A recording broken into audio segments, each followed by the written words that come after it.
Good day, everyone. Good morning. Welcome to Satsang. As you probably noticed from the title, as I was setting up the broadcast, nothing came to me to speak to discourse about in specific.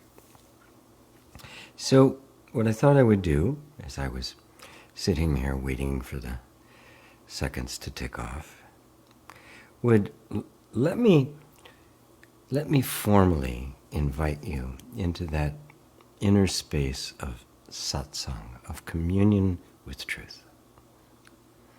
And of course, the truth of your being. So it's the truth of you. It is very, very much an inner, internal experience. Imagine you're stepping into a mandir or a temple or some very sacred place, and as you cross the threshold, you enter a very different space. You take off your shoes as you walk very quietly to the place where you're going to sit. And as you do that, I invite you to simply leave outside all of your thinking. Now, by that I mean don't try to stop thinking. Right? The act of trying to stop thinking actually stimulates thinking, because what it does is turn thinking into an objective thing that you then that you somehow have to deal with, to make it be quiet or stop or go away. Right? It's not an objective thing. It's just a flow, very naturally, like breathing or growing fingernails or any of the other functions of life. It's just happening. So what we're doing is not trying to stop it, no intention whatsoever. It's just, for a moment, disengaging with it. It's just thoughts passing. And yeah, there's a tendency to get drawn into the narrative about thought, but don't let it happen. Right? The moment you catch yourself, just pull yourself back. All right, just come back to just a sense of presence. If you want, you can anchor it into the body just by putting your attention into the body. But set an intention for yourself to simply not engage with thinking for a moment. Notice you don't need thought or visualization or imagination to be completely aware of your own being. Just that simple fact of your being. Now, in our everyday life, and then every day in which, all the ways in which we normally think during the day, that's just, whatever. Of course I am. But what's really important, and this is just us having been conditioned to overlook the most fundamental, not pay it any attention, and therefore not know it in its vastness, or in its limitlessness. Just be present with your own being, because that's the truth. That's satsang. That's all there is to it. Your being. Remember, being, the verb to be, what is, truth, reality, these are all synonymous. So reality, that which actually is this beingness that you are experiencing all the time. And just let your attention be there, even though it's not easy to keep focus on it. Just be present with your own being and having the intention to simply not engage with thinking for a while. You may have come with a lot of questions, and we'll get to the questions. But just for a few moments here, put aside even all the questions. Just be empty. Nothing here but you.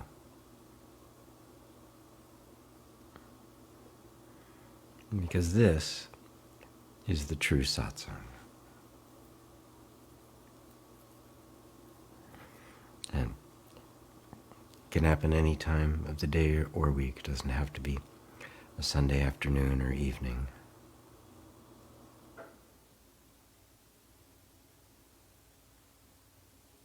And notice that as you do that, with the intention just not engaging, the mind does get more quiet. But that's not our intention. Because the being remains, whether the mind is very active or absolutely silent.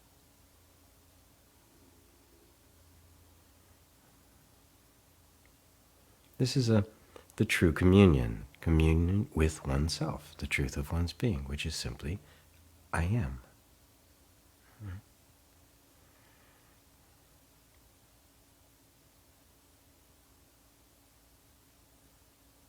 So now, coming into this pure space of satsang,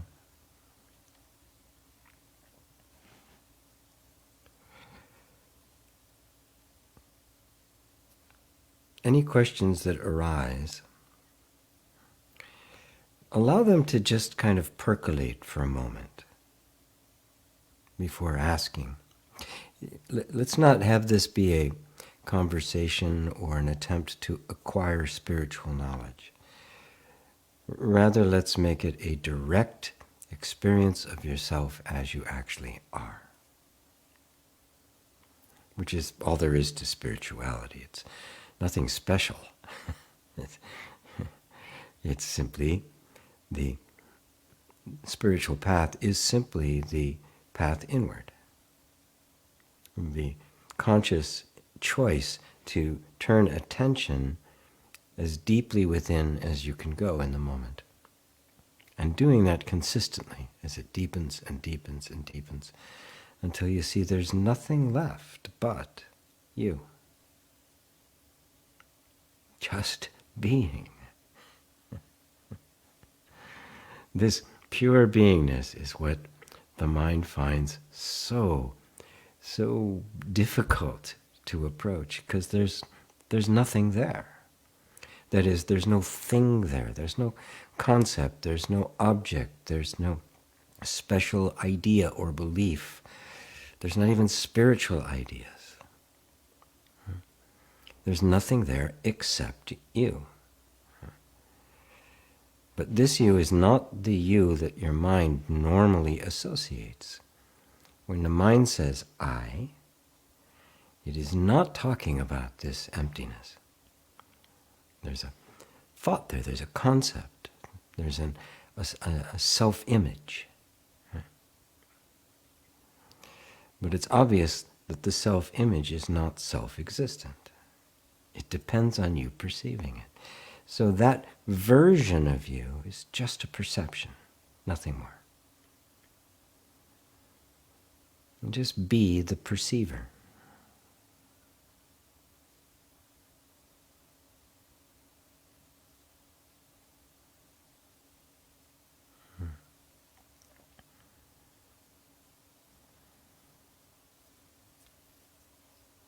And I'm going to, well, just do that quietly for a minute. I'm going to scroll through the questions here really quick.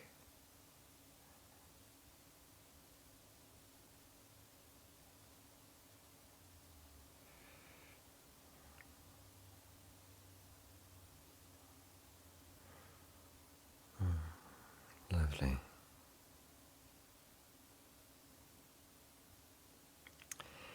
I love answering questions, but sometimes I just wish I could sit down and have a cup of tea with you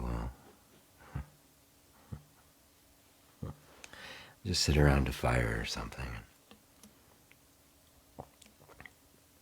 and enjoy each other's company.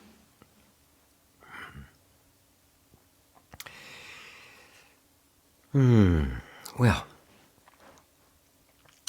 hello to everyone again. And Mark started right out with a very penetrating question. It says, assume I have a conversation with someone yesterday.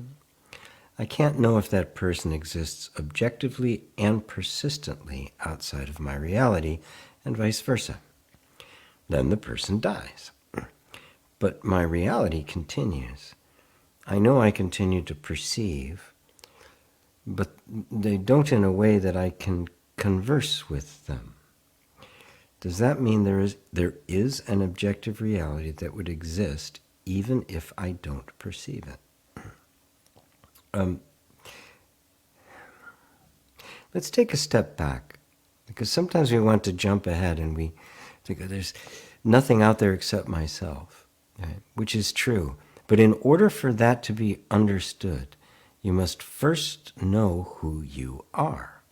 As long as you're thinking about yourself as a person, as a separate self, independent from the world, this whole line of inquiry is going to be impenetrable. Because what we're really penetrating is, my experience is always subjective. Now, let's say, even if there was an objective reality out there, right? Everything we know about the nature of perception and the neurology and the way all the senses work, we never actually experience it as it is. We only experience our perception. In fact, to neurology and brain science, we don't see anything out there at all. Right? Your eyes are collecting light, and your ears are collecting sound and sensations and all of that. And somewhere in the midst of this, there is an image in the brain. And that's what we're actually looking at. So you're not seeing anything outside. And that image, of course, is colored. It's completely colored by all of our past experiences, memories, associations, programmed responses, conditions, our culture, how we've been treated in life. All of these things make up the totality of the perception, so that the image does not exist in a vacuum. In other words, even the image in our head is not perceived the way it actually is. It's a remarkable thing to grasp, because we don't think of it that way. We kind of pay it lip service. Yeah, but it's a perfect replica of what's out there. Well, we don't actually know that. So the first step is to recognize that in your everyday interactions with people and places and things and everything you have to do, right, you are always dealing with your thoughts about it, your beliefs about it, your perception of it, your assumptions about it, and never the thing itself. Now, that's a huge step into self-inquiry and into liberating ourselves from thinking that, from becoming absolutist, that this is the way that it must be. This is the ultimate truth. It liberates us from that.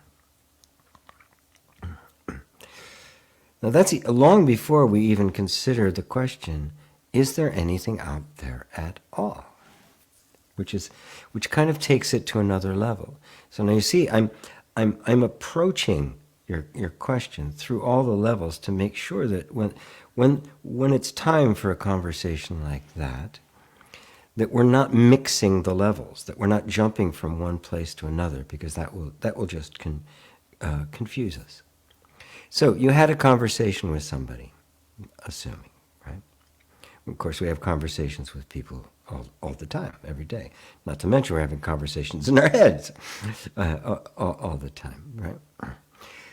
You can't know if they actually exist as an independent thing separate from your own perception. You simply can't.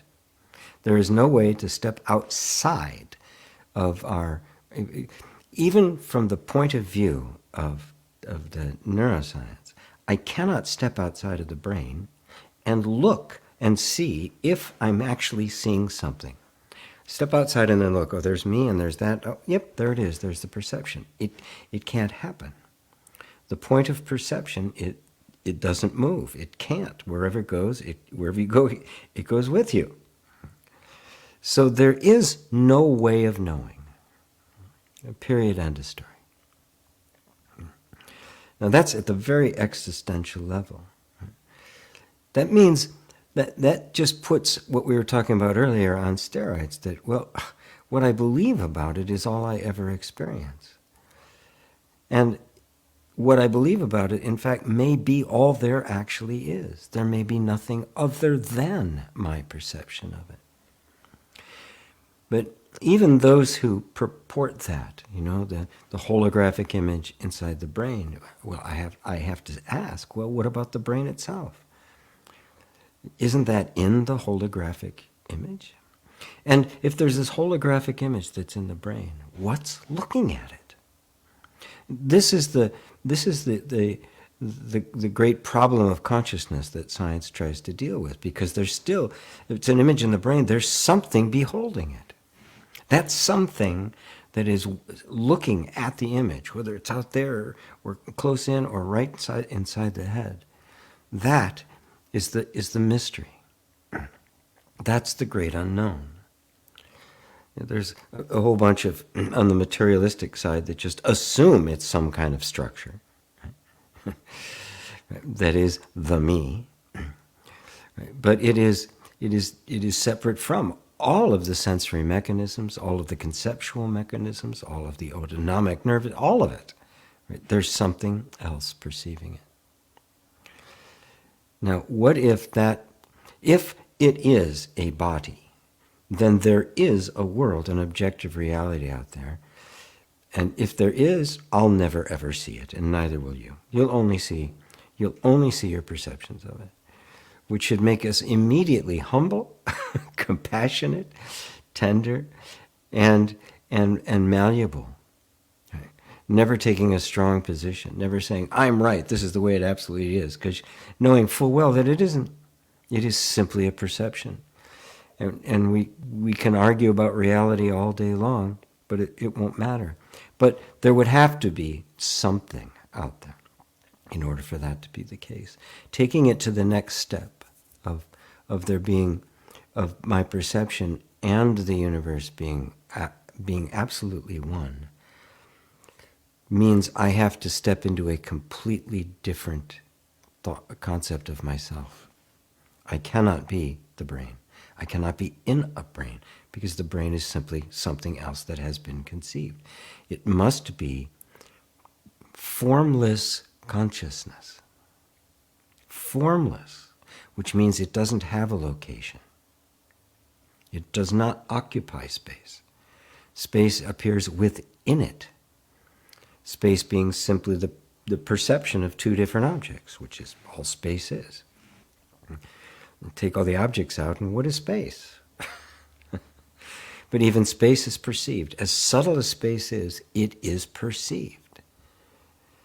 That perceiving entity, which is you, self-evidently you, but trying to grasp what all of the experience that's happening within this perceiving entity is. And then we ask the questions about life and death. I'm having a conversation with. Apparently, on one level, I'm having a conversation with somebody. But on another level, I am not. Now, some people say, well, I'm having a conversation with myself. People are kind of dabblers into to non-duality will say something like that. I'm having a conversation with myself. But there's still, you can feel that there's still a sense of a person there. The complete dissolution of the sense of a person and the merging of the sense of I with the universal being is the goal of non-dual self-inquiry, so that there's nothing left of the person. And if there's no person, there's no self, there's no other. Ramana Maharshi was once asked, Ramana, how should we treat others? His response was, there are no others. There is only this infinitely self-generating, self-configuring, self-modulating consciousness that is forever producing forms. No form has any existence independent from it, which means nothing exists subjectively. It also means nothing exists at all. No thing ever exists. It means that there's no birth and there is no death. There's no Brahma, Vishnu, Shiva. No creation, no sustainment, and no dissolution. Because nothing actually exists. It's like a cartoon character. They're never born and they're never going to die. Or the people in your dream. There's no actual thing there. There's only the formations. Formations of infinite consciousness. If we try to take that as the formations, with even still a remaining subtle sense of a separate self, we will become afraid. We will become, what the hell? I mean, there's nothing but me? Yes and no. If that by that me is meant the sense of a separate self, no, that's one thing among many. But if it's meant in terms of the infinite consciousness, then yes. And what is the infinite consciousness companion with? Itself. But the nature of consciousness, while its essence is empty, that is, it is formless, does not occupy space or time, its expression is the infinite universe. But that expression, that manifestation, is not separate from it. It appears within it. It appears to it. It is made of it. So it is the self-modulating action of the consciousness. Now, this is not something that's easily grasped with the mind because of the mind's dualistic nature. It is self-configuring. You are that consciousness. Because are you not conscious? Are you not aware? Right this moment. Well, then you are that awareness. But there's this whole layer of thought that says, I am the body. So your reality doesn't continue in the sense of your experience. Because experience is constantly regenerating itself, like the refresh rate on a computer screen. You are the reality behind all things. The fact that you truly exist is what gives everything else its existence. Everything else is a derived existence. Yours is underived. It is the absolute. You are the absolute truth. So, somebody coming and going, right? There's no birth and there's no death. It's a constantly refreshed picture. Right? So somebody coming and going, they're here, you can converse to them. You talk to them 5 years later, it's almost a different person you're talking to. You're talking to them 10 years later. And then that form is gone. That form has actually been constantly regenerating. So the form you're talking to right now isn't there anymore. The form you're watching me on the screen isn't there anymore. Right? Just like the screen, every 60 times a second, right? You're getting a completely new picture that you're simply putting it together with a sense of continuity. Why? Because you're continuous. The nature of the self is continuous. Continuous is the wrong word. It is timeless. No beginning and no end. It never starts, it never stops. So from the perspective of space and time, it is continuous. But to itself, there is no space and time. It is simply existence itself. I am. Not I was or I will be, but I am. I think I'll let that go for now and take a sip of my mate.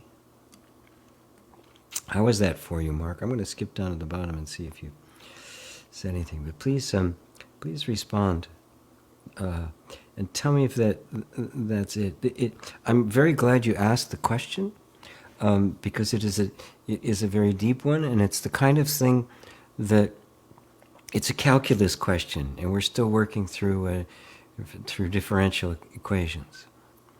It is the kind of thing that you can't really understand till there's a really solid foundation that allows you to approach it. And the solid foundation is consciousness is formless and outside of space and time, and you are that. You cannot even ask this question from the perspective of a separate self. You'll get completely tangled up in your shorts. Jennifer, hello. Good afternoon, Babaji. Love and light. Thank you. Hello, Rosario. Hey, there's Gil. AGP, thank you. Sending much love and blessing. There's Roberto's in the gym. All right. Work it. Roberto, last few days I have felt need to give. Wow, I love that. I do not know whom or what, but also a strong, sad, and fearful feeling of being alone. Yeah. Be with that feeling. It is one of the human being's deepest fears. Don't try to get rid of it.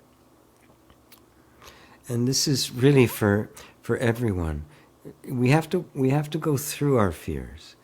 And I don't mean, the courageously walking into fear. What I mean is to be present with them as natural human feelings.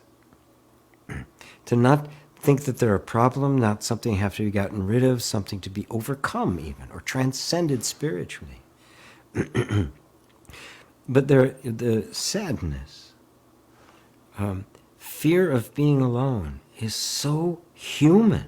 It is so deeply human because the human animal, like mostly all other animals, is a social animal. Is a critter that needs other critters. We've learned to work together and cooperate.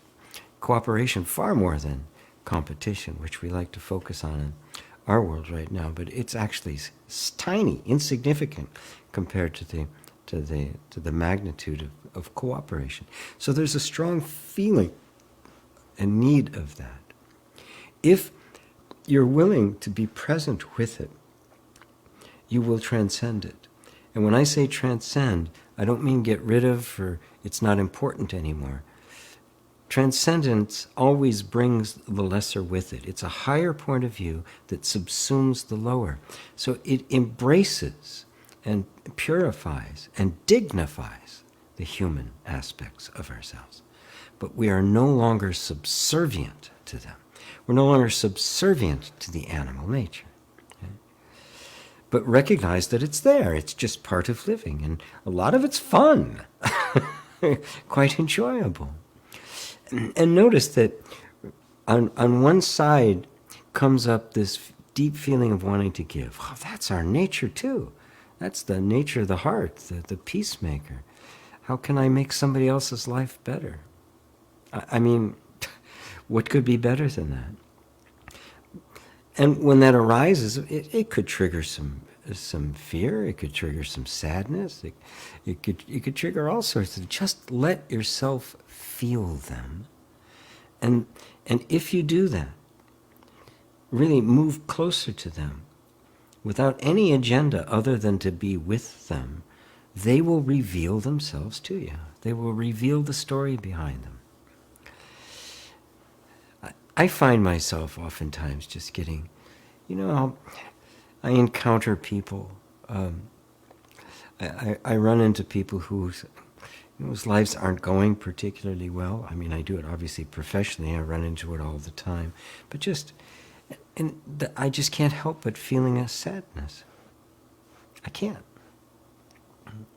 There are times when I am confronted with my own aloneness, and I'm alone a lot. Right? And there's that feeling, and I'll go out, and I'll just go out. I'll sit in a coffee shop or something. I don't have to have a lot of contact. I go out, and just there's people around and the like. And while on one level I don't need that, right? On another level, I can feel my body responding to that. I don't have to make my body become spiritual. I let it be what it is, right? I don't try to make my dog meditate. I just let it be a dog. This is your dog.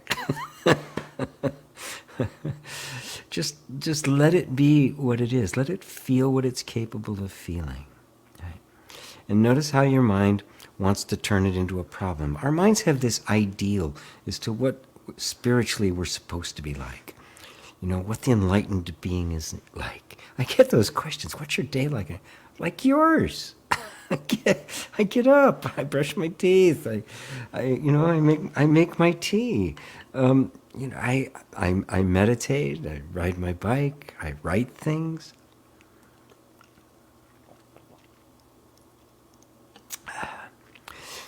But and do the same thing with that when that impulse to give arises and you don't even know who or what. Do the same thing. Don't I got to know what it is, or don't grab hold of it. Just stay in that place of the peacemaker that you know so well. Right? You've been with me for a while now. You know what I'm talking about when I say the place of the peacemaker. And be with the sadness. Be with that fear of being alone. And the very real possibility we could be, right? Yeah. It's not completely out of the question. Right? Yeah, you might be. Right? So be with that, and simultaneously be with this impulse to give, which is just the impulse of love, which is coming from the impulse of oneness, to be one, to merge with being itself in that oneness. And just enjoy it, just the way you're enjoying your time at the gym.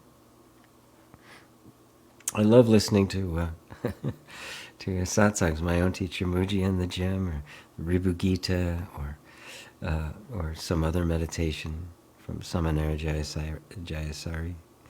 And just let yourself sink into the feeling. Remember, the bliss of Ananda, the bliss that we're seeking, that ultimate peace, is not the absence of human feeling. It's the exact opposite. It's the total embrace of it. The total embrace of your humanness is peace. And the sweetness of life. You get it all. The whole enchilada. Hello, John in Scotland. Hello, Ava in Poland. There's Egel. Oh boy, I can't. Egel, can I just pronounce it Egel? Egel? Yeah, I think you're new. Hello from Lithuania. Wonderful. Welcome, welcome, welcome. Hey, there's David and Elaine, my buddies in Southeast England. Ursula in Madeira Island. Hariom to you too, Jay. Hello from Crispin in Switzerland. Robbie Walterson. Hello, sir. Welcome, welcome, welcome. Crispin. In all the allowing and accepting and letting go, what is my influence in my life anyway?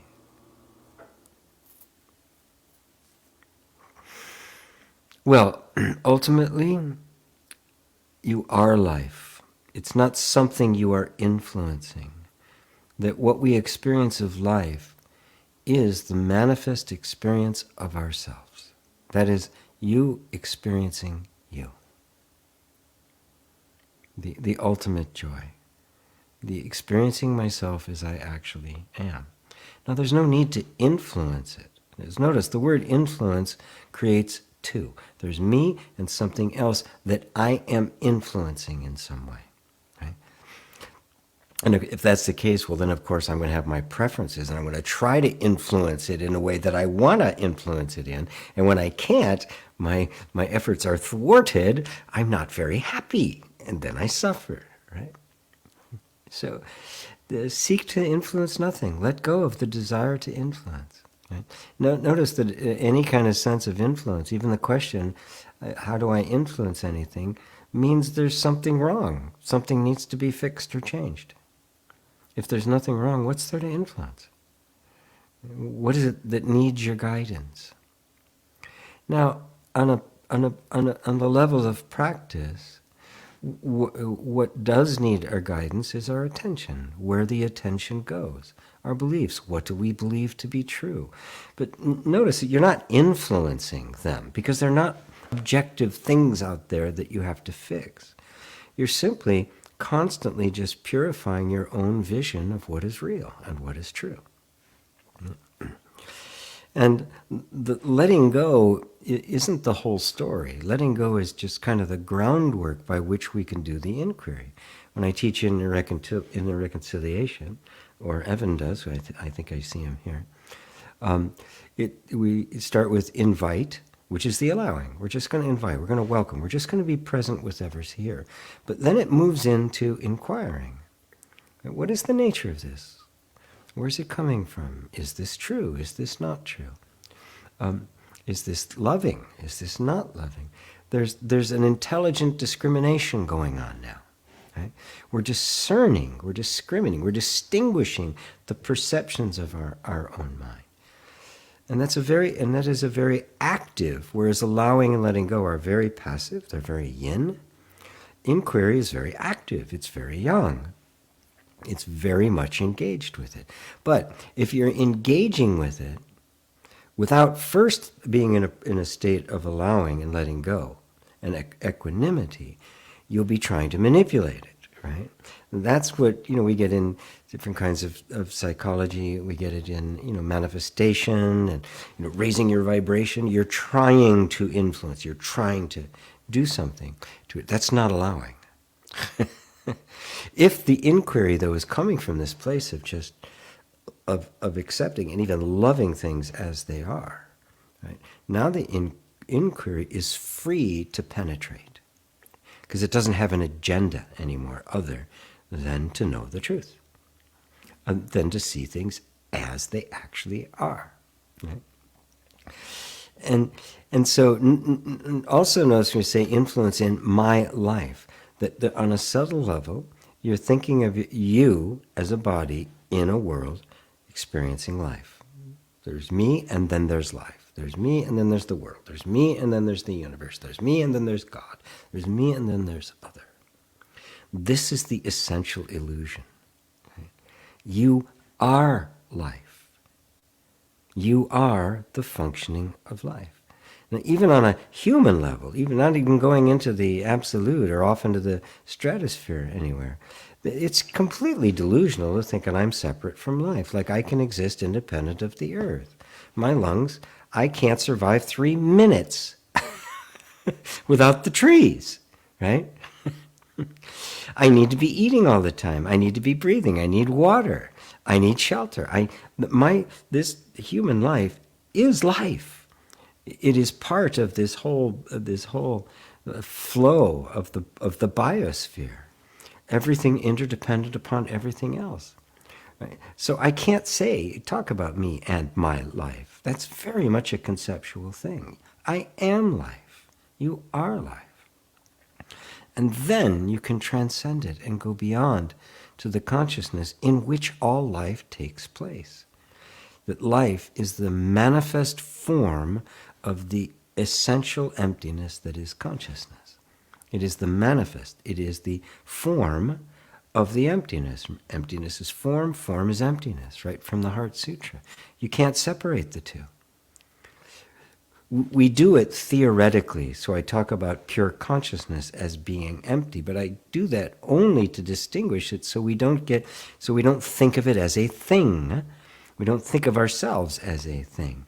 But you cannot separate consciousness from that which manifests it. You cannot separate form from emptiness or emptiness from form. You can't do it. And that union, that singularity, is what the mind cannot grasp. So it makes me and another. Right? Because the mind, thinking is dualistic. It has to be. Without dualism, there is no thought. Because even thought is a thought. But I won't go there. I won't go there right now. So let go of any idea about anything to influence, and instead be life. Because that's what you are. What I'm saying is the truth, not just an idea or something you could aspire to. It's the truth right now. You are life in every dimension that you can think of it. You cannot separate yourself from the universe. So you have every right to say, I am the universe. And in a very real sense, you are the self-awareness of the universe. The tree can't admire its beauty. The rain can't feel itself falling on the face. I was just sitting by the pond this morning with this wonderful mist going over my face. The bug, there's a spider. He's still over there above my. It looks like a wolf. Somebody told me, a friend of mine who knows these things said it was a wolf spider. It can't appreciate itself. And here's this incredible, strange, alien creature sitting above my stove. It can't appreciate it. I can. That's my job. To be the self-awareness of the universe. But not in a psychic way. Not in a pantheistic way. Right? I am the consciousness, and it appears within me. And the appreciation of the beauty of the spider is the appreciation of being itself. It is the appreciation of myself. All life is you. So you are the appreciation of it, and that is the highest self-love. I think I digressed a little bit, but hopefully you liked it. Carl, good to see you. There's inner work coaching. Yeah, there's Evan. Wonderful, wonderful, wonderful. Everybody should get familiar with Evan's work as well. He's my senior facilitator and teacher, and now a teacher in his own right. Hey, Jonas, good to see you. Good to see you. Good to see you. Carl, hi, GP. Many times I've had a strange sense of being out of place. I know it's just a sensation. It is caused by abandonment, disassociation in childhood. How to cultivate a true sense, of, where'd you go, belonging while being in a body on this planet. Thank you. Well, the sense of being out of place, in your case, for some people a little less spiritually mature, it could mean something different. But I've gotten to know you well enough that in your case, that sense of being out of place is, as we awaken to who we truly are, the old habit patterns and relationships and interests and preferences start feeling uncomfortable. They don't fit anymore. It's like you used to wear a size 9 shoe, and you're in between. It's not a 9.5. It's not a 9. The 9.5 is too tight. The 9's too tight. The 9.5 is too loose. You're kind of in between sizes, right? Nothing quite fits right.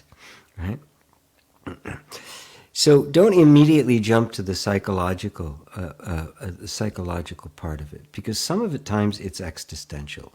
It is in fact just our budding sense of awakening that is no longer comfortable with the life that has developed around the false sense of self. It just doesn't feel right anymore, because it isn't, because it isn't you. Right? It doesn't fit. Now, in that there can be things that come up, right? A sense of discomfort, the sense of disassociation or abandonment. Don't try to be analytical about them. One of the most critical things that I teach in inner reconciliation is to not analyze, but to instead investigate directly into the energies themselves. Right? So I'm not trying to figure out Is this caused by abandonment, my disassociation? Because that's the mind trying to interpret the experience. And it can only do that based on its prior knowledge and memories and what it knows, right? And so it's always going to interpret it from a particular perspective, right? So if I'm a licensed therapist and I have to report my cases to the state to maintain my license, I have to put the symptoms that show up within the context of the DSM-5. I have to do it. I have to make them conform. Now, the good therapists I know, they do that and then they ignore that because they're being much more present with the nuances that are going on in the symptoms. So to even label it, to diagnose it, is unnecessary. Again, I'm not a doctor, I'm not a therapist, I'm not telling people how to do their job. I have plenty of therapists who are students of mine, so I've been able to true out, right, without stepping on toes, the kinds of things I say. But instead, what we call that feeling of disassociation and abandonment, I say, okay, put aside those words and just go to the feeling itself, because the feeling was there first, and then we labeled it. And then maybe we categorized it and even institutionalized it, right? But that all came later. It started with a feeling. And there's no such thing as a feeling that you can put neatly in a box. Oh, that's disassociation. That's abandonment. No, if you feel oh my, there's a whole range of things going on in here. Okay, so let's just be with that. Right?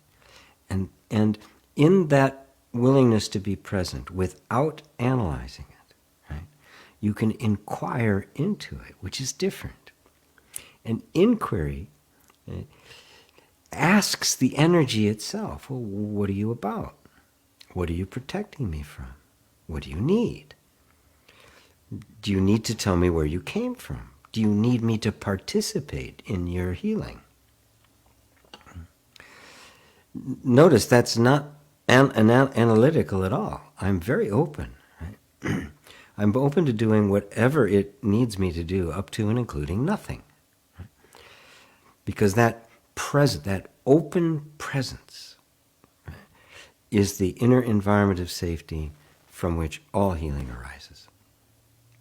Bar none. Without that, very difficult to bring about. I mean, it's not even, throw it away. It's not possible. It doesn't happen. There may be a temporary relief of symptoms, but it'll be back in one form or another. Right? So where the true sense of belonging, right? Notice the body on the planet. The body's doing its thing. The body is reacting. It's interacting. When it's hungry, it wants to be fed. When it's tired, it wants to sleep. When it needs a hug, it tries to get a hug. Right? It does what it needs to do. Right? Notice that that's going on. Right? Now, the body may have some need for some companionship, for some socializing. Okay, fine. That's great. Right? Don't label that as this feeling of belonging. Right? The mind wants a feeling. The ego wants a feeling of belonging, which it used to have, right? Because it was identified with a certain sense of identity, part of a group of people that identified with that sense of identity, so there was a sense of belonging. That will be lost if that identity shifts and the identity of those around you doesn't, so that you won't belong anymore. Right? Now that can just keep happening, or you can take a big step back to that which is aware of the ups and downs, the belonging, the not belonging, the acceptance, the abandonment, the love, the rejection, and stand back at this place from which it is all being observed, that is not taking sides, that is not on any particular side. And notice, it never feels like it doesn't belong, because where else would you be except right here as you? This is where you belong, as yourself, pure awareness. the pure consciousness that is aware of the rising and falling. I feel like I belong, I feel like I don't belong. I feel like I belong, I feel like I don't belong. There's no need to feel like you belong all the time. There's no need to avoid feeling that not built like you're not belonging, because that which is perceiving it does neither belong does not belong. It is belonging itself. You are right where you need to be. And in the self, there is no self-rejection, there's no self-abandonment, right? There's not even a childhood. So, does that help, Carl? I hope so. Do hope so. Dulty with Karina. Oh, hello, Karina. So good you're here. So glad you're here. Good. Hello, GP. And oh, right. Happy 4th to my fellow Americans. Yes, tomorrow is the Independence Day in the United States. Yeah. Where we celebrate the country we used to have. Sorry.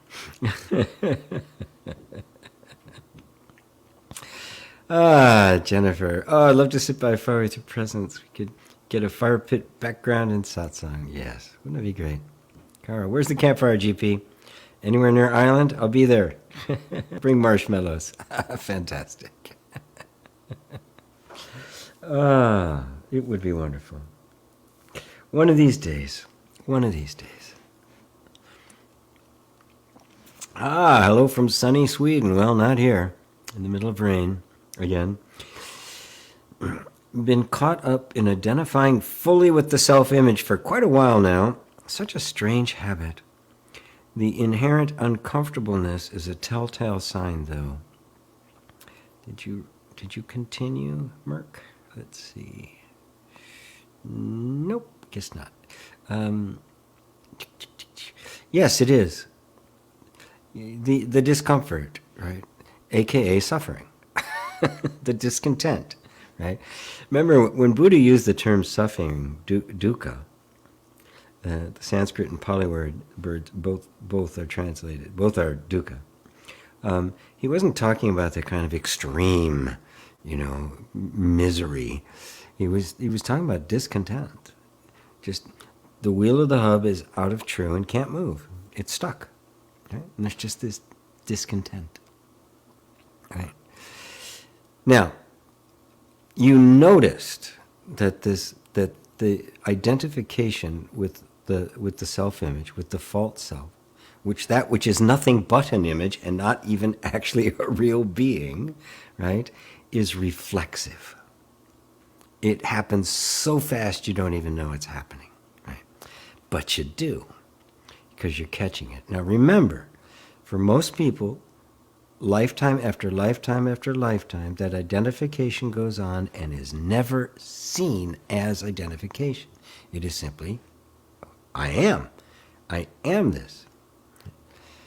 In this lifetime, you have been fortunate enough to hear the Dharma and to recognize that it is a process that happens and it isn't who you are.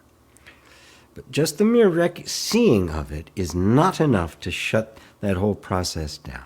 That takes some time. Right? And it just takes the time of growing the spiritual muscle. Every time you catch yourself, you pull yourself back. There it is again. Pull yourself back. Eventually, it runs out of steam because the reflexive action is only sustained by our going along with it. Because it has no energy or entity or self of its own. It runs completely on borrowed energy. And where's it borrowing the energy from? You. Because you are the energy. You are real. You are the self. So it must borrow your selfness in order to be sustained. Now, once that is seen, the reflex stops. The reflex dissolves and then stops. Identification. That doesn't mean The identification stops. That doesn't mean there isn't a person there. There isn't a body walking around. There's not interaction. There's not life. There's not relationship. It doesn't mean that. It just means there's no identification with form. And so now you, pure awareness, experience life exactly the way you wanted to, which is full and pure and beautiful and innocent, filled of ups and downs, filled with great love and great loss, great joy and great grief. The full range of human experience gets redeemed by that. So identification means the end of suffering, but not the end of life. Right? Not the end of the form. Right?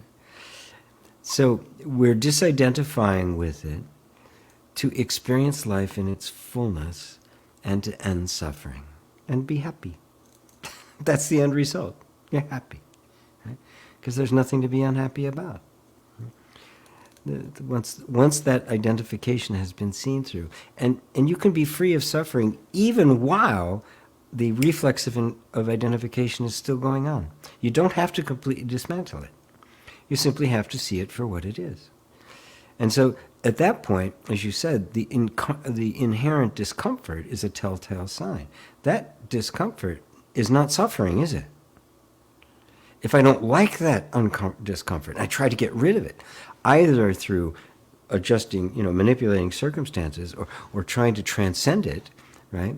That's the suffering. The discomfort itself, there's no suffering there. It's just a feeling of discomfort that says, my attention's off. There's no suffering there. Notice, there's no suffering without the story that there's something wrong. You take away that story, there's no suffering.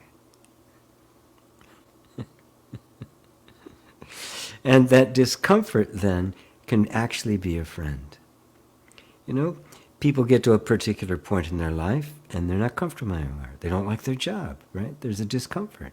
Now, of course, it may be hard to make a switch at that point because, you've developed a whole life around it, maybe even have, responsibilities and family and kids and that sort of stuff. But to be true to that discomfort, you honor it. You don't suffer with it, you honor it. And you allow it to show you the way out, to show you how to make those adjustments. It becomes a guide. Once again, not a problem. Yeah, there are no problems. Life doesn't have any problems. Only the mind creates problems. Or only the belief in problems, which creates the mind. So, thank you, Merck. Yes. Oh, and please like and share. By the way, I always forget to remind people. Anja, oh, great. Somebody else wants to hang out around a fire.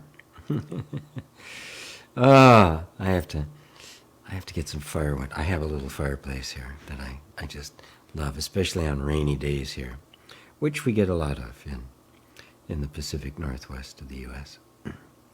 Andrew, I seem to recall Kay being asked a similar question to the first one here.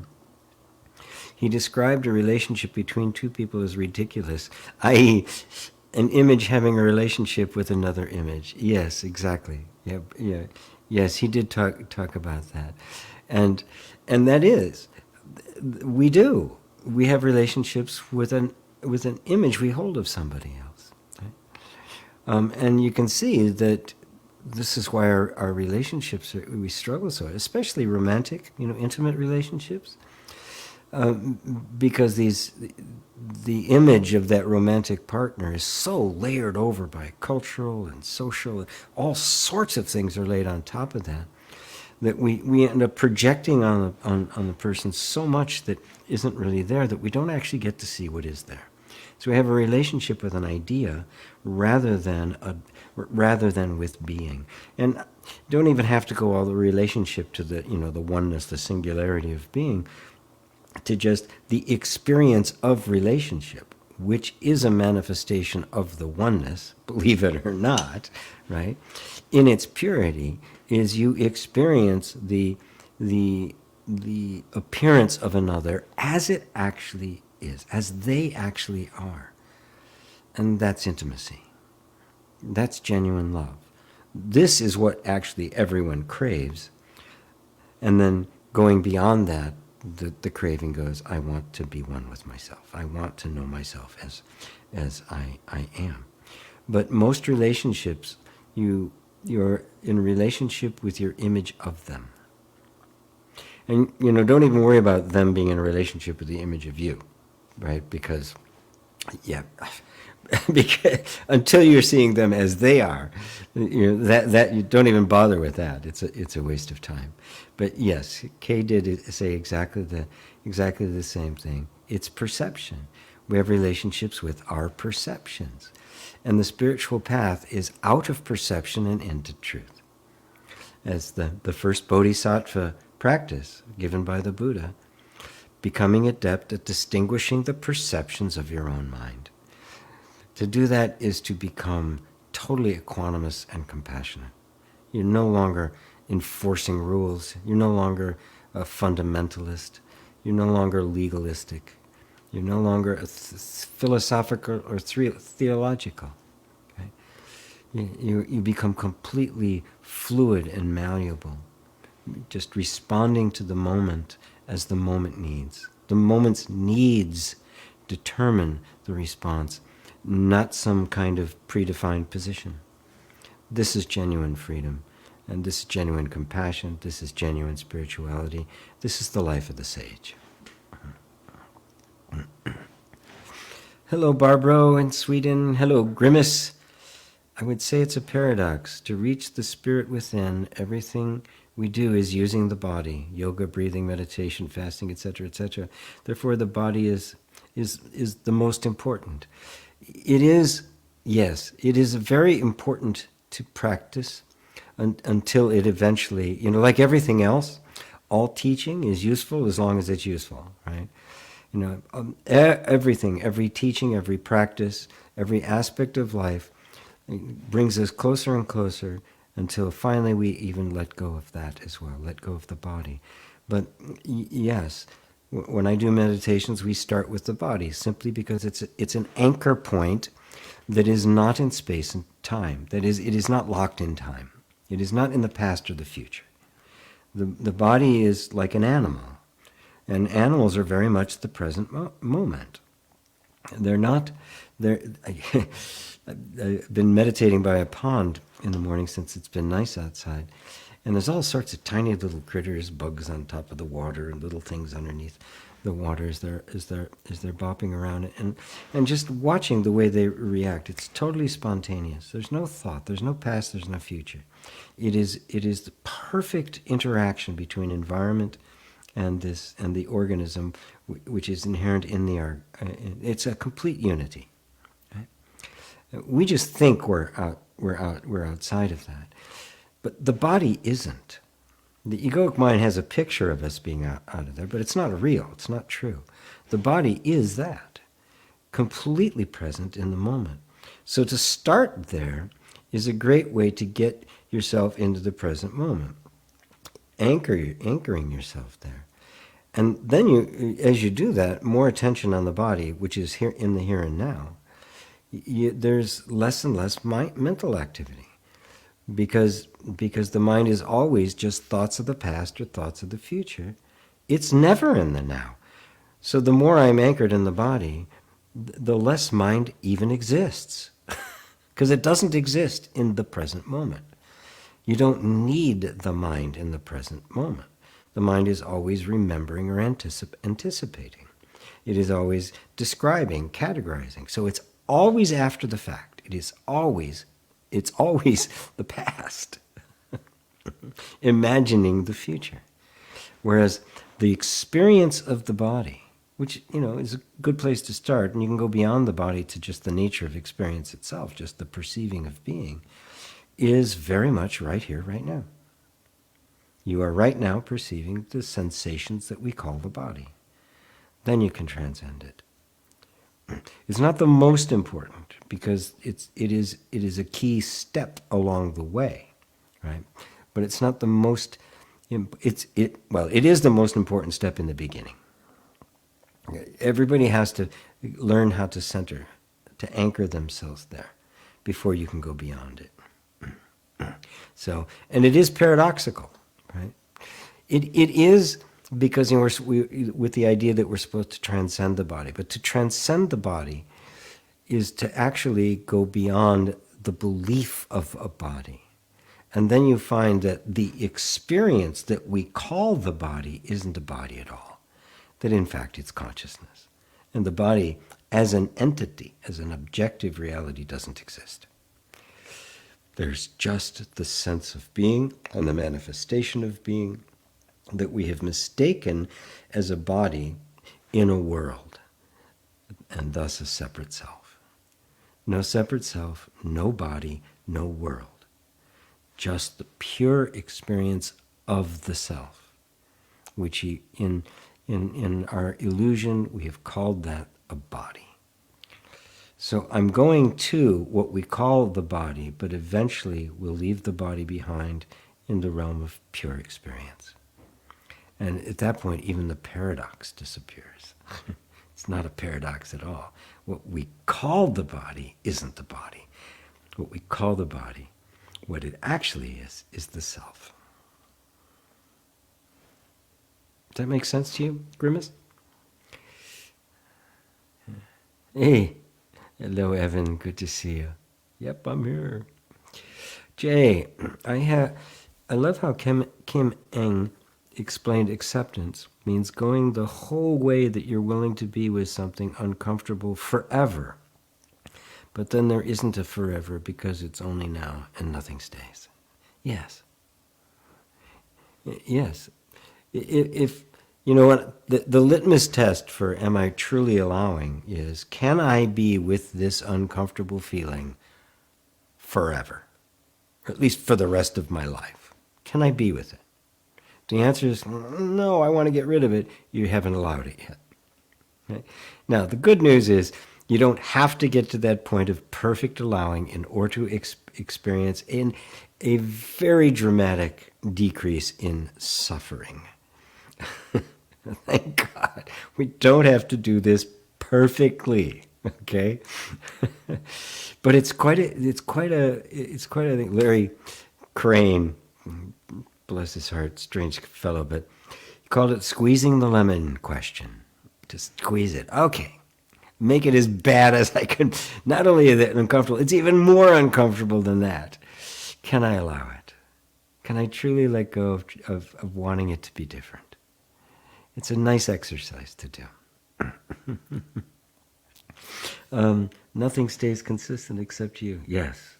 Yeah, there is nothing other than... That's what you find. Take a feeling of discomfort. Right? And when you say, can I be with this feeling of discomfort? As if it was static, right? If you're willing to be with it, even a little bit, you'll find it's not static. It's almost like refreshing itself, and it raises intensity, it goes down, it moves around. It's got all sorts of different characteristics. It is not a thing that is static. It is a flow. And the more you watch it, the more you'll see how it ebbs and flows. The more you'll see how it comes and goes. And then, of course, if you're pointed in the right direction, you go, well, wait a minute. I'm watching it coming and going. I'm not coming and going. And now attention is beginning to focus on that which is not coming and going, which is yourself, which takes you even further away from the ups and downs. Now the discomfort was actually your friend. It helped turn you away from the distractions and towards yourself. So it actually became a tool in the toolbox. It became the trickster God, right? Who's actually working for your favor, for your benefit the whole time. Jennifer, is this loving? Is how I interact with my young children, improving their reaction time to unhappy moments, showing them they are in control of their moods. Just be in this moment, loving nudge. Beautiful. Yes. Oh, children can learn. Adults teach them to resist their feelings. They can learn very quickly to notice how feelings just come and go. Right? and they start to become very malleable about it. It's not that there won't be intensity, of course. There has to be, because every child has to fall into the sense of a separate self and reemerge. But we can certainly make that process of reemergence easier if we've taught them to allow their feelings, to allow themselves to feel what they're feeling when they're feeling it, and to be accepting that you're unhappy about this, right? Yeah. Why are you unhappy? Well, I didn't get what I wanted. Yeah, that's what happens. And sometimes we don't. So let's just be with that. It's okay. You can be unhappy. That acceptance, I find, almost immediately, that sense of unhappiness begins to wane, because it's really sustained by resistance. Right? But if there's this acceptance there of both the feeling and the reality that, you just can't get what you want. They try sometimes. Anyway, my bad Mick Jagger accent. But beautiful, yes. Be in this moment. Feel it. It's okay. Feelings aren't our enemy. Feelings aren't going to hurt you. When I was growing up, it wasn't behavior. It wasn't enough. You weren't allowed to feel things. Well, you shouldn't feel that way. You shouldn't think that way. You shouldn't have that impression. You shouldn't even want that. It's like, whoa, thought police. Whew. Thank you, Jennifer. Jay, it's funny. Oh, look at that. It's funny because I already see this, and then the conditioned way of thinking creeps in. Oh, gee, I need help, dude. Sorry, didn't mean to put you up there. I hope to see you in person, hopefully next year. Ah, me too. God, I'd love to see you all in person. The conditioned way of thinking creeps in. Oh, gee, I need help, dude. Yes. Yeah, there's probably not a day goes by that some sincere seeker isn't telling me about struggling with. Just keeps coming back. Why does it keep coming back? Because that's what it does. This isn't about making thought stop. And it coming back. Well, what is it that's coming back? It's just a thought. What's a thought? It's just a ripple in my consciousness, of my consciousness. But when I say that it is something that shouldn't be here, I've literally created an entity, like a foreign particle inside of me, a foreign entity inside of me. There's none there. It's completely in my imagination. And because I'm powerful, I create the experience of as if there was an entity out there I'm fighting with. And I'm fighting with myself. I'm shadowboxing. There's nothing there. It is just a thought, not an entity. Even the thought, I need help, I can't get rid of it. Well, it's just another thought, isn't it? Part of the same pattern of thinking. Take a step back, look at it. Oh, look at that. Same thought. Does it matter? Does it matter whether it's there or not? Does the presence or absence of any thought or thought pattern or feeling or sensation or experience, does it have any effect on you whatsoever? Does it matter? Does its presence change the truth of your being? Of course not. It can't. But that's the thought. It can. Somehow I've got to get to this state, this incredible spiritual state, and when I'm there, it'll be great, and there'll be angels singing and red seas parting, and no, it'll be this. After enlightenment, the laundry, which I did before satsang. That's right. I was doing laundry before satsang.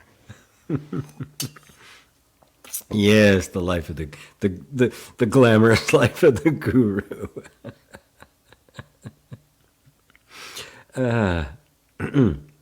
Let's see here. Jennifer, I'm feeling a great now letting my bug buddies live by moving them out of my house. I'm feeling great. My bug buddies, moving them out of my house. Yes. Well, one thing I learned, which really surprised me, because I never thought very much about it. And living in Washington, there's not a lot. It's too cool here, so there's not a lot of insects, right? But I lived in New Mexico. I went from Washington. I lived in Mexico for a while, and there's a lot of bugs there. A lot of bugs. The house was filled with spiders. I used to have to actually get spiders out of the bathtub every morning whenever I was going to take a shower. And sometimes they were stuck in there. They couldn't get up the side. So I had a piece of paper or a towel so they could climb up. But what I learned when I was down there was that there are indoor spiders and outdoor spiders. And if you put the indoor spiders outside, they'll die. They can't live outside. They've evolved to live inside. So you just kind of have to make friends with them, like I have. Oh, he's gone now. Well, he was sitting there for a while, almost 2 hours, maybe sleeping or something. So you just have to make friends with them and stay out of the way. Simple as that. And just kind of like, live and let live, because they're all part of this biosphere. They're part of me. Every single creature is important to the whole. Not one tiny little thing is out of place. It's just bewildering and overwhelming when you realize that. One stupendous whole. Greetings. Hey, greetings to you, Francis. Good to see you. Kiyoshi's Army. You're way more effective than any doctor or therapist. Well, thank you. I will never make that public claim. I couldn't even finish junior college. I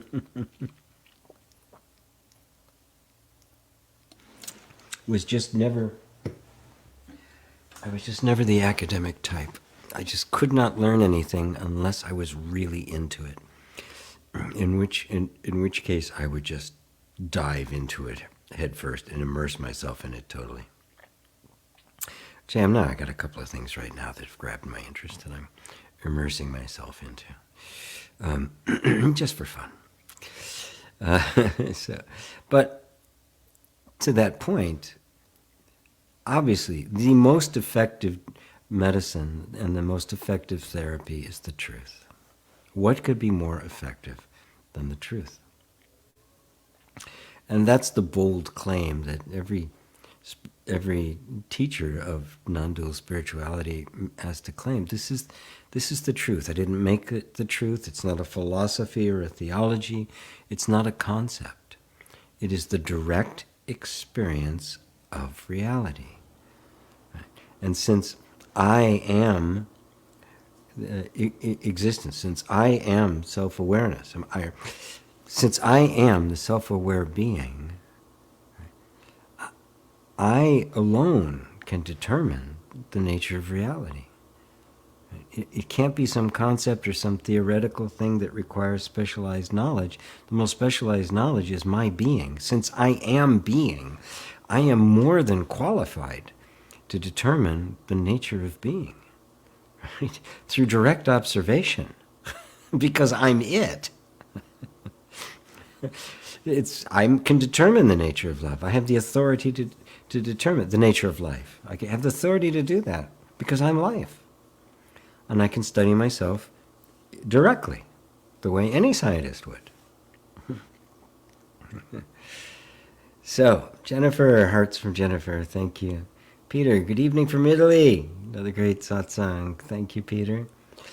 Thanks for the shout out. Oh, not at all, Evan. Yeah, I've admired the teacher that you've become. I'm very proud of you. It faces happy 4th. Going to see a lot of fireworks down south of Sacramento towards the Fresno area. Very good. Did I freeze up? There's children. It doesn't matter. We're going to take this. Yes, my friends. Nobody else has said anything, Francis. I'm looking if anybody is saying that I have frozen duality, virtue, sakura, tiger. Frozen. So I'm not seeing any other Francis. So play on. Hi GP. Hello to you. Wei Lee. Good days. Sir, greetings from Canada. Hello. Good to see you. Think you're new? Karen. Namaste to you. Greetings from Chile, from the Nativo Americano. El Nativo Americano. I know a little bit of Spanish. I've been to Chile once. Could it be said that consciousness and matter are one and the same? Yes, you could. Yeah. Or you could say there is no matter, there's only consciousness. Matter is a concept, right?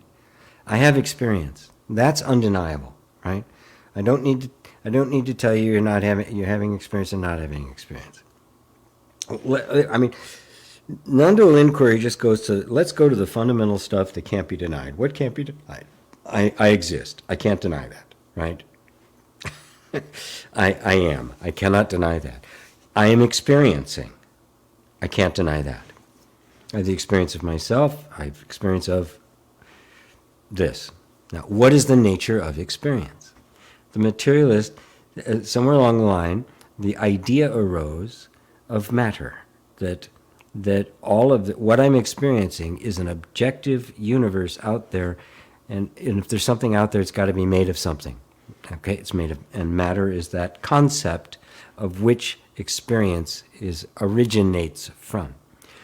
Now that all comes from the belief I am the body. The body becomes an entity in and of itself, rather than just an object in consciousness. And so when that begins to disappear, we see that I don't need to explain an external existence. There isn't one. I'm experiencing myself. So this is consciousness, not matter, right? And consciousness is not a concept. It is the actual substance. Right? And so matter doesn't exist. Right? So you could put it as matter and consciousness are one, but that can be a bit misleading, right? Matter is a concept that has been mistakenly projected on experience. So I have this idea of matter, I say I am, and that arises out of the notion that I'm experiencing something other than myself. When that illusion falls away and the reality of me only ever experiencing me, the concept of matter gets lost. It's gone for good. You could even say, going beyond that the idea of consciousness falls away. Right? All opposites are going to fall away. Anytime we use language to express, consciousness or matter, any kind of polarity, the absolute, the relative, enlightened, deluded, right? Any time those opposites are there, they all disappear, right?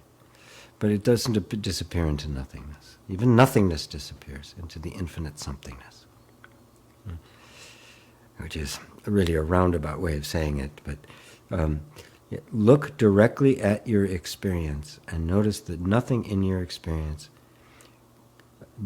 gives you any indication that what you're experiencing is anything outside of yourself. Recognizing that, you realize that it is simply an assumption that there's a body in a world that you are having an experience of. And if you take that assumption, then you got to figure out what this experience is made of. And that's the whole track down to the concept of matter. And matter is a word that came from, I don't remember exactly a Greek word, but it was the Greeks' classical analysis, where they solidified this idea that everything could be The object-subject relationship, that's the whole nature of classical analysis and modern science. That is the Western thought, the foundation of Western thought, which has now permeated most of the world. So hopefully that comes close to giving you a reasonable answer, Francis. Oh, there's the spider. Now he's crawling across the garden.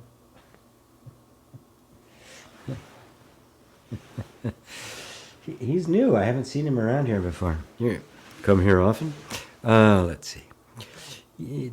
Jennifer's children are lucky to have her.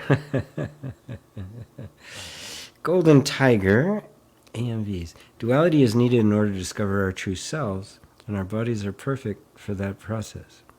Yes. Yes. Duality, it isn't needed to discover the true self, because the true self transcends both duality and non-duality. Notice, duality and non-duality are opposites. Therefore, they're conceptual in their basis. When we talk about the non-dual, what we're talking about is neither dual nor non-dual. We're not talking about duality. We're talking about the essential unity of all things, that all things are not things at all, but they are simply one appearing as many, inconceivable to the mechanisms of the mind. And so we can call it dual, that is, this in relationship to that, right? I'm pointing to the microphone, right? Anything in relationship to anything else. But at the same time, they're simply two manifestations of exactly the same thing, as is the relationship between them. So ultimately, both duality and non-duality fall away. They're simply concepts, they're simply words for the pure experience of being. But to your point, the process of that discovery, the body is the perfect vehicle for doing that. We have many perfect vehicles. The fact that we have dreams is such a pointer, right? You wake up from the dream and you go, oh, none of that was actually happening. Nobody I was talking to was actually there having a conversation with me. Every character, even if they look like people I knew, were me. In a dream, it's all me. I'm talking to me, I'm interacting with me, I'm touching me. Right? That's another pointer we've been given to another breadcrumb to find the way back to the self. The breadcrumbs that the self left for the self. Because remember, you're not the one that wakes up. The guy in the dream doesn't wake up. The self wakes up from the dream of you. It's like you fell asleep and you imagine yourself to be somebody else in another country walking around seeing things. That person doesn't wake up. Nothing that person does contributes to the awakening. No process or practice they do has anything to do with it. It's all appearing as part of the dream. Right? The one who wakes up from that character and everything that the character did. Right? So think of yourself, your current name, as the character in the dream. And that you have left yourself breadcrumbs to find your way back from that identity, back from that dream to the reality of your being. So, you make me laugh, GP. Oh, I said something funny? Oh. Jennifer, oops. Where'd you go? Jennifer, absolutely. Allowing the thoughts be clouds passing. Oh, there's another one. Yep, another one. Yes. And you'll notice it takes practice to do that. Because we have all been trained to make the passing thoughts important. Oh, really? Oh, that's really important, you know? Either through an attachment to them or a fear of them. We turn them into something important. So the thought goes by, there'll be an impulse, almost reflex, to identify with it, or to take a position, which is an identity towards it. Right? So it requires some practice to go, oh, no, wait, it is just a thought. It isn't true. It isn't absolutely true. And it's not just thoughts, because the thoughts connect up to emotions. There's a continuum there, and a feeling. And it's the feeling that makes them seem more real than they actually are. But if you realize both the feelings and the thoughts are both passing like clouds, now you're in the place of the pure witness. You go on, LOA, yes, my friends often come in forms of carpenter bees. I catch them and release them back to probably come back in. Yeah, they're probably just going to come right back in again. I love my bug friends. Very, very good. I'm glad you love the bugs. They're very important to us, by the way. There's so much in the fabric of life, as everything is. One of the most profound bits of arrogance of the human mind is to think somehow we can function without all this.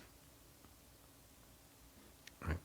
And have madmen say, oh, we're going to go to Mars. Oh, good God. God, please.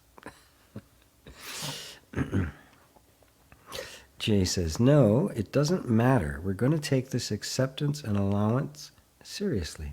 There's nothing wrong in anything that rises. It's part of me. Without me, and without me, nothing is perceived. Yes, that's exactly the case. You are being one with it. It sounds strange because it's like, I'm not that, I am that. I'm not that, I am that. It is the moving towards, moving away. Right? I am not that in that I am no longer identified with these thought forms, right? But now these thought forms are not some entity that's challenging me, right? I just believe them to be that. They're me. What else could they be? Right? Where do thoughts live? Right? Is there a repository? Is there, a green room, like off the camera here? No? Their thoughts are waiting out here, right? Waiting for their cue to hop online, do their thing, and then jump off the screen again? Right? No, they don't exist. When they're not here, they don't exist. They arise and they disappear. They have no existence separate from your perception of them. Right? And so they cannot exist without you, which means they're made of you. They're not an entity somewhere coming into you. They arise in you, which means they're made of you, like the dreams at night. They arise from you. They're mind. They are mind. Right? They're not coming into the mind. They are mind. This is what mind does. Makes images. Incredible. It's amazing. Let's see. Francis King, you're good. Thanks, Francis. You didn't freeze on my end. You light me up. Thank you so much. You're very welcome, Jennifer. Francis, inward and outward facing path combined equals understanding. Well put, Francis. Well put. Yes. It isn't one or the other. we tend to, I will tend to emphasize one or the other. And of course, in the beginning, because we're so identified with form and with thinking and with feelings and with beliefs, the inward-facing path is more important. The disidentification is more important. Because as long as you're identified with all that, the idea of being one with things can be downright scary. I don't want to be one with that. And secondarily, you can't be one when there's a sense of a finite self and in a world. You can't be one with that. You can't not take two and make one. You can only dissolve the concept of two and discover one, right? It's either one or it isn't. And so in the beginning, there's this need to disidentify with all the things I've identified with over my life. We must do that. We must stop thinking of ourselves in terms of this person, this form, my beliefs, my gender, my race, my age, my nationality, my locality, my political beliefs, my religious beliefs, my all the different kinds of beliefs and assumptions we have about life. We have to let go of those, see them as just nothing but perceptions, and let go of identifying with them. That is, no longer defining me. And as that happens, I become more and more malleable, right? And when I finally step into that place where I realize that I'm just being itself, I'm nothing in particular. At that point, the idea that all of this experiencing is actually one with me can take place. As long as that me has a boundary, right? That is some kind of a form, even if it's an ephemeral form or a physical form, I can't be one with this. But if this is formless, then everything that I'm experiencing is happening within me, which means it's made of me, which is the oneness. And now there's no other that I have to deal with. I only have to deal with the belief in an other, which creates the illusion of separation, which creates the illusion of conflict and therefore suffering. If there is no other, any form, be it an inner feeling or thought or belief, then that otherness disappears, and it's just myself. And the belief disappears, but the experience does not. And you find yourself whole. You find yourself, you can say, I am the universe, and mean it. Rabi, Muji says, it's like our life is sitting in a field of grace once we're established in the self. Could you talk about this a bit? Yes.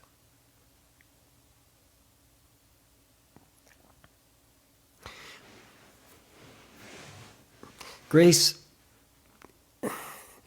is truth.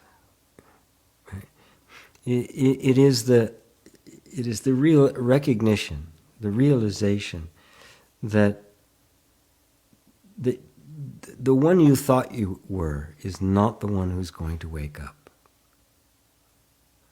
That's the dream you are waking up from, and you don't really know who you are, right? But that's the truth that is grace, that has been guiding this whole process. The interest that you took in spirituality didn't come because you chose it. Something awoke inside of you. Or awakened. Awakened inside of you. When suddenly your attention, your interest was there, right?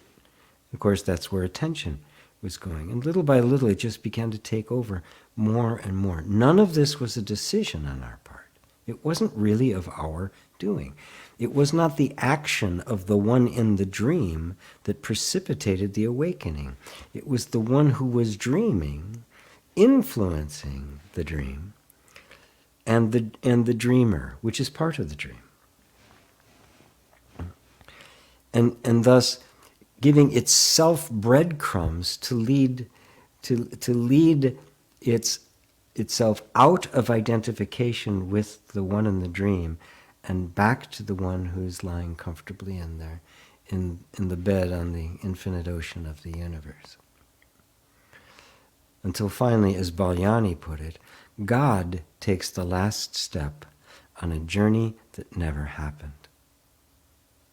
It's grace. None of it has been a personal doing, because there is no personal doer.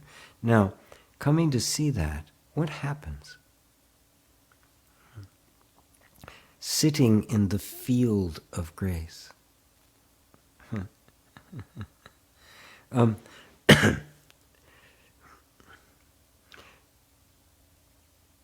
Look out your window, or just in the room, even if you're in a room, right, or there's some nature around, just this field of grace. Right? The Garden of Eden, which we never actually left, but simply we're deluded into thinking wasn't here. Suddenly it's here. You're sitting in the middle of yourself. It's all me. It is all an expression of myself, not the person, but the infinite consciousness that is the self. And in there, there's no fear. There's no worry, there's no doubt, there's no past, there's no future. Everything is the spontaneous appearing of now, in the now. And the feeling of grace, not of my doing, it's not, as it has been interpreted, like God has done something for you that you couldn't do for yourself, right? It is simply, it's the truth. You didn't make it true, but it's just the truth. And that's the truth that sets you free. And the actual sacrifice of God sacrificing himself to himself refers to that. I'm letting go of who I thought I was. I'm sacrificing me to me. Or as Ramana Maharshi put it, the I removes the I and yet remains the I. Grace, truth, reality, synonymous terms. And that feeling of grace, try to take that in, that every step along this way is being guided. Right?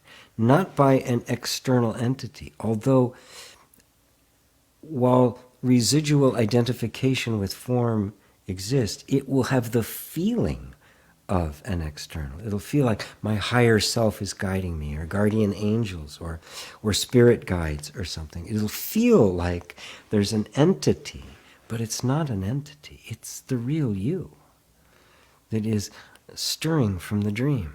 Right? The alarm's gone off, and you've hit the snooze button a couple of times, but it keeps going. It keeps going off. It's, and you're kind of in this halfway place now. It's like, right? But what when you wake up from a nightmare, and oh my God, it happened to me just this morning, yesterday morning. It's like, oh my God, it wasn't happening. It's like, oh, that's grace. Ah, it never existed. Ah, that's grace. Right? And I've been guided. It's inevitable I'm going to wake up. I can't stay asleep forever. But the one in the dream doesn't wake up. You do. You wake up from the one in the dream. And now the one in the dream is the sense of identity. You are not that. But just feel that sense of, oh my God, I am that. That's grace. And the word grace is beautiful because it's not just theoretical, it's not just the realization, it's a realization in the heart. The whole body becomes one with the universe. This is the field of grace.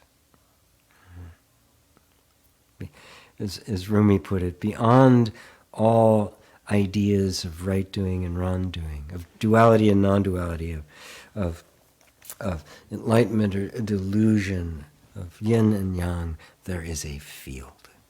I will meet you there. A place beyond all opposites.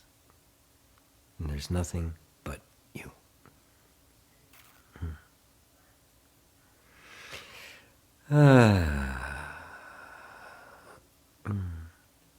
Hopefully that helps you all out. Thanks for another sweet and deeply insightful satsang. You're welcome, David and Elaine. David, thanks, GP. I enjoy sitting around the digital fire with you today. Oh, thanks, guys. Thank you, G. Yes, loving the digital fire pit too.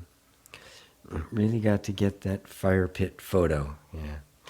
Well, this is a real background. It's not a green screen, right? So maybe I get a green screen and I'll make a little fire for us all. And we'll paint our faces and dance around. That'd be fun too.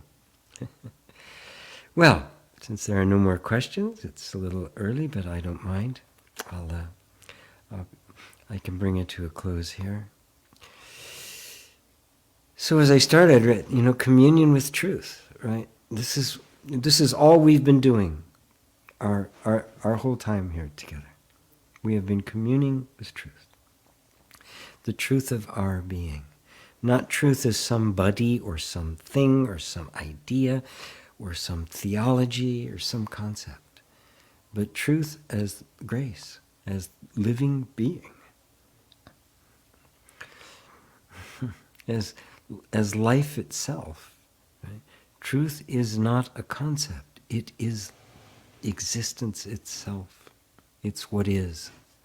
And of course, that's you. So thank you all for being here with me today. All my love to you. Namaste.